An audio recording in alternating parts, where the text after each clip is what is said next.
Okay, people. Let me talk about my childhood abuse or anxiety or depression or social anxiety, whatever I'm facing right now. What it led to, or I've been going back and forth to habits and smoking or drinking or cannabis or whatever, right? So had a very bad childhood abuse, so I've been through that. Means my aunt used to take me and my sister for the summer vacation, summer holidays to their home, and ask us to do all the work, yell at us, do all the work at home, at her home, cook or and she used to yell at us, she used to curse, she used to badly yell and curse. Like, those yellings are still in my ears.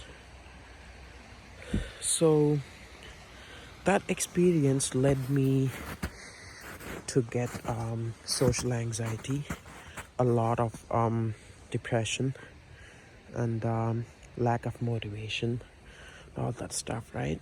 So currently I'm on my mission to get out of the depression or get out of the anxiety, get out of that childhood trauma experiences, right? So what I'm doing right now, today is my 50th day.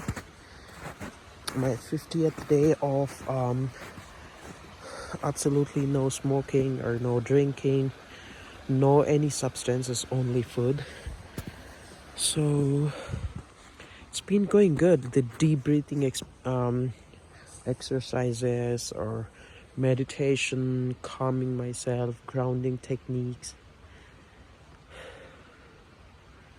It's tough sometimes. I get episodes of emotional experiences where I was watching cartoon the other day and I was crying over a cartoon. I don't know why, because it's just a cartoon which I used to see or which I used to watch during my childhood, but I don't know why I was crying. So have some triggers. So even if you have the triggers, the only thing or the first step or the start of getting out of the anxiety or any of emotional neglect or emotional negligence of that that kind of experiences is first identifying your triggers, right? So once you identify your triggers, you would be able to control them or try to control them. And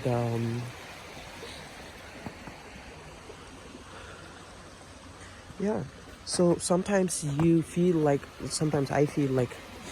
I'm going out of breath or something, but I've been doing journaling. I've been doing journaling every day. I write down what are the triggers, what did I do to come out of that trigger, and then if a similar trigger comes, I just open my book and then see the ways that I followed previously to get out of that triggers.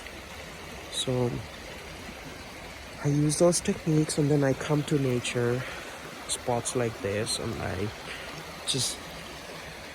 I feel like alone, or I love being alone because no drama, right? Sometimes it's hard to be alone, but if you be practical and if you think about it, it's way better to be alone. You can walk long time or long distances if you're alone, and you don't have to depend on anybody, you don't have to wait for anybody, you don't have to be answerable to anybody, don't have to be accountable for anything if you're being alone in life. But that I mean, it sounds like I love love being alone, right? um yeah, so loneliness, emotional abuse, or emotional trauma, emotional negligence, or emotional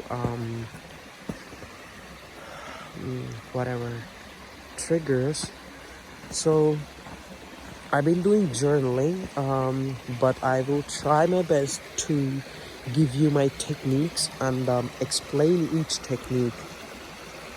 So I get mind fogs too. When I say mind fogs, it's like I go blank, or I go like super guilty, or super shameful about any mistake if I do any mistake. I mean, mistakes are common, like we're humans, we do mistakes all the time, but I feel so much guilty because my childhood abuser, my aunt, used to yell at me so badly if I do any mistake, or even beat me, right? So those are the experiences that have been haunting me for years, but I'm trying my best to get out of them right now and be super normal, or normal. Yeah, so apart from that, we have grounding techniques. Watch your surroundings, like 5 things to watch, 5 things to listen, 5 things to taste. So all those techniques have been working very good for me right now. So I'll explain you going forward in coming videos. I will explain you what were the triggers, and then why I get those triggers because of. I mean, I will tell you the details about why I feel that way, or I'll tell you about my childhood self inside me right now, because my childhood self inside me is responsible for everything that I'm going through right now, because I don't know, I'm still being a child, right? So it's a good thing you have to nurture that child. You have to teach that kid about stuff. You have to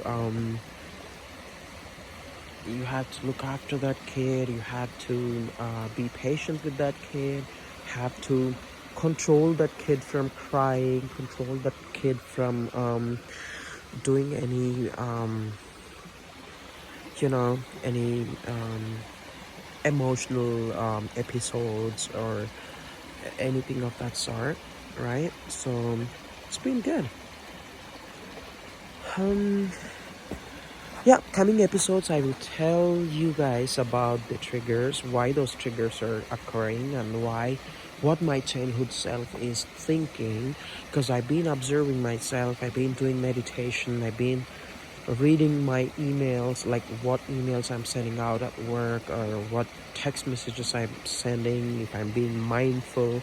Most of the times I'm being absent-minded, but I have to be mindful, or practicing mindfulness is one of the key elements that I've been practicing. The mindfulness have been helping me a lot for coping up with the normal routine.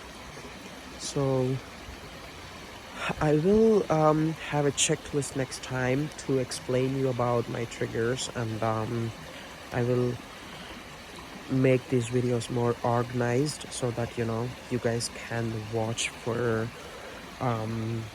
whatever is useful for you.